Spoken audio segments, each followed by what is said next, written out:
Depending on who you ask, Loretta Lynn had as many as 14 songs banned from country radio stations for being too controversial. And depending on who you ask, this is either outrageous or the best thing that ever happened to women in country music. You see, country radio programmers got straight up played by the coal miner's daughter and some other badass trailblazers I'll tell you about in a second. Wait until you hear the reasons Loretta really got banned, but first subscribe and share your best Loretta Lynn song in the comment section below.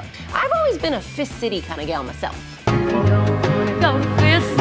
The Pill is her most well-known controversial hit, and we'll get to that boo hockey in a second, but first, a personal favorite is Wings Upon Your Horns, released and banned in 1969. Before you first made love to me, you called me your wife-to-be, and after that, I saw the devil in your eyes.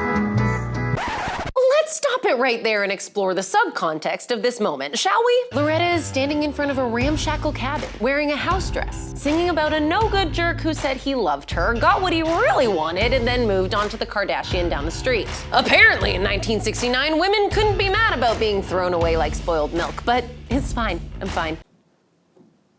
The thing is, this is a devastating song, but Lynn looks like she just stepped away from her household chores to sing a little song for the nice man outside, and then it's back to scrubbing floors, picking chickens, and cleaning baby butts. 'Cause what else are women for, right? I'm fine. Here's another of Loretta singing a song called Saint to a Sinner, about a woman who literally turns from a saint to a sinner. And she's practically got slop spilled on her apron as she smiles through it. But it wasn't just Loretta. Jeannie C. Riley's 1968 hit Harper Valley PTA was also banned. And it was signed by the Secretary, Harper Valley PTA. And surprise, here she is on the front porch again, because that's where women belong, apparently. But remember what I said about women in country playing the game and winning big time? We explored about a half dozen of Loretta's banned songs, including Fist City, Rated X, and The Pill, a song about the birth control pill. It was written in the early 70s and released in 1975, when birth control was legal and popular, but it became one of her later banned songs. 60 stations nationwide said nope, and according to People, a preacher in Loretta's home state denounced her and her song. Scandalous, right? I mean, how dare she sing about marital sex?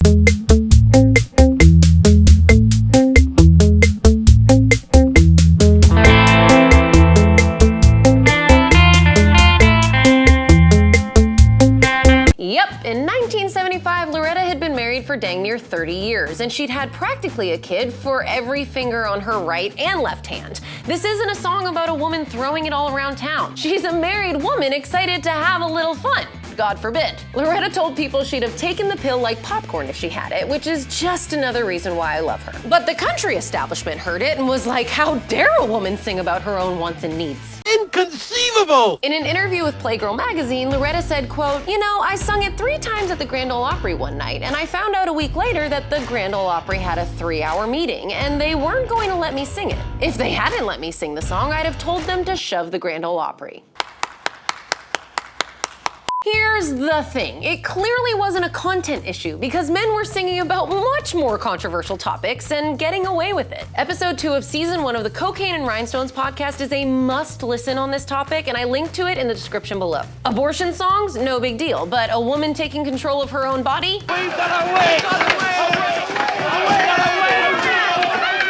The punchline, and absolutely the best part of this entire story, is that The Pill became her fastest selling hit to date because of the controversy. Fist City was a #1 hit, Wings Upon Your Horns was nearly a top 10, and Harper Valley PTA is one of the most successful country pop crossover songs of all time. So yeah, Loretta Lynn knew what she was doing, and the proof is that she kept doing it again and again and again and again and again and taking them checks to the bank.